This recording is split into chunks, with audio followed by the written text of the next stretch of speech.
সবাইকে সংবাদ এক নজরে স্বাগত। সঙ্গে আছি মাহমুদ হোসেন। ৪ সংস্কার কমিশনের প্রতিবেদন জমার মুহূর্তকে ঐতিহাসিক বলে মন্তব্য করলেন প্রধান উপদেষ্টা ডক্টর মোহাম্মদ ইউনূস। তিনি বলেন, এসব প্রতিবেদন থেকেই তৈরি হবে নতুন বাংলাদেশের সনদ। দুপুরে সংস্কার কমিশনের প্রতিবেদন জমার অনুষ্ঠানে এসব কথা বলেন ডক্টর ইউনূস।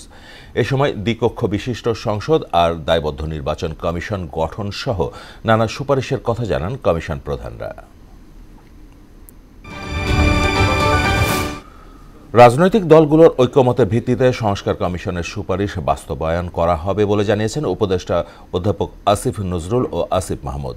আর পরিবেশ উপদেষ্টা সৈয়দা রিজওয়ানা হাসান জানান, সব সংস্কার কমিশনই স্বাধীনভাবে কাজ করছে।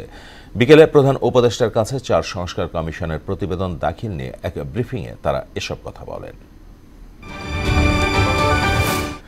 জিয়া অরফানেজ ট্রাস্ট দুর্নীতি মামলায় বিএনপি চেয়ারপারসন খালেদা জিয়া ও তারেক রহমান সহ সব আসামিকে খালাস দিয়েছেন আপিল বিভাগ। রায়ের পর্যবেক্ষণে আদালত বলেন, ৬ আসামির বিরুদ্ধে অভিযোগ প্রমাণিত হয়নি, উল্টো খালেদা জিয়ার সম্মানহানি হয়েছে।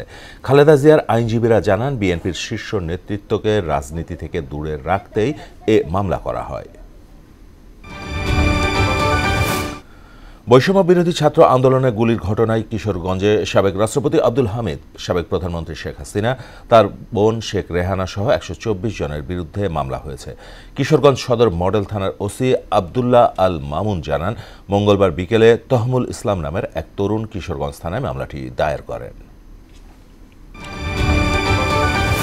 ছাগলকাণ্ডে আলোচিত সাবেক এনবিআর সদস্য মতিউর রহমান ও তার স্ত্রী লাইলাকে কারাগারে পাঠানোর নির্দেশ দিয়েছেন আদালত। এদিকে অপরাধে জড়িত কাউকে ছাড় না দেওয়ার হুঁশিয়ারি দিয়েছেন স্বরাষ্ট্র উপদেষ্টা জাহাঙ্গীর আলম চৌধুরী। ভিডিও ফুটেজ দেখে জুলাই অভ্যুত্থানে গুলি চালানোয় অভিযুক্ত আইন শৃঙ্খলা বাহিনীর সদস্যদের গ্রেপ্তার করা হচ্ছে বলেও জানান তিনি।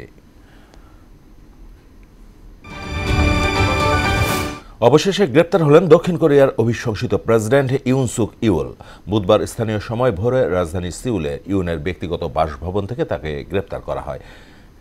এক প্রতিবেদনে এর তথ্য জানিয়েছে রয়টার্স। সামরিক আইন জারির জেরে গত ১৪ ডিসেম্বর ইউন সুক দেশটির পার্লামেন্টে অভিশংসিত হন।